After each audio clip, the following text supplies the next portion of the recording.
رمسيس الثاني ملك الحروب والتماثيل العملاقة.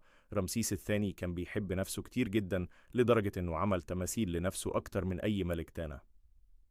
أول نصرة كانت معركة قادش في بلاد الشام ضد إمبراطورية عدجيشي، ونتيجة المعركة ده قسم الأرض للفراعنة والقسم الشرقيين.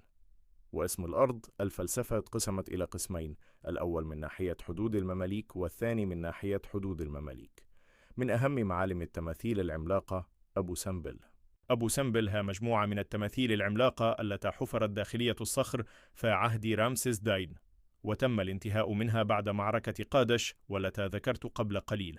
وتحتوى أبو سمبل على 6 تمثال ضخمة، 3 تمثال من الشرقية وثلث تمثال فرعونية. وأنشأت التماثيل العملاقة من أجل الإلهة نفرتا، وبتعتبر رمز للسلام والمحبة بين الشرقيين والفرعونيين. والاسم الفعلي لمعبد أبو سمبل هو معبد نفرتا بتاع أبو سمبل، أو معبد رمسيس بتاع أبو سمبل. أما اسم أبو سمبل فده مشتق من كلمة سومبل بمعنى الصخر. ومن المعروف أن التماثيل العملاقة فأبو سمبل تمثل الإلهة نفرتا، لكنها في الحقيقة تمثل الملكة نفرتاري حرم رمسيس. ويوجد في الجزء الجنوب من التماثيل، وهو الأقدم منها، نقشين نص آخر نصرة، أحدهما يصف انتصارات رمسيس والآخر يصف بعض الشعائر الدينية. وتشير بعض المصادر إلى أن التماثيل قد تم نحتها من صخور جبل واحد، لكن الحجارة التي تم نحتها منها أثبتت أنها من جبال مختلفة تماما.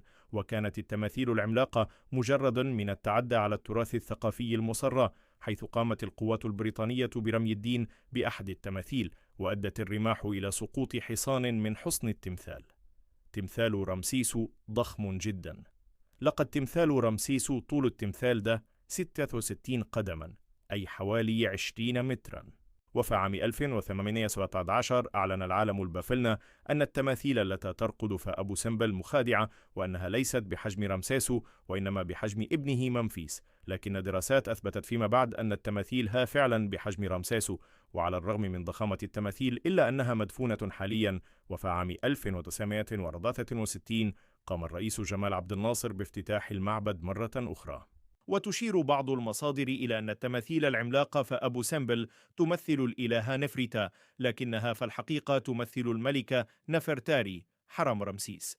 وكانت التماثيل العملاقة مجردا من التعدي على التراث الثقافي المصرى، حيث قامت القوات البريطانية برمي الدين بأحد التماثيل، وأدت الرماح إلى سقوط حصان من حصن التمثال. وفي عام 1819 أعلن العالم البافلنا أن التماثيل التي ترقد في أبو سمبل مخادعة، وأنها ليست بحجم رمسيس وإنما بحجم ابنه منفيس. لكن دراسات أثبتت فيما بعد أن التماثيل ها فعلا بحجم رمسيس، وعلى الرغم من ضخامة التماثيل إلا أنها مدفونة حاليا. وفي عام 1974 قام الرئيس جمال عبد الناصر بافتتاح المعبد مرة أخرى. وشهدت التماثيل العملاقة ترميمات عديدة، آخرها ترميمات قامت بها منظمة التراث تحت الإشراف المصرى، وقد كلف ترميم التمثال 3,200,000 دولار أمريكا.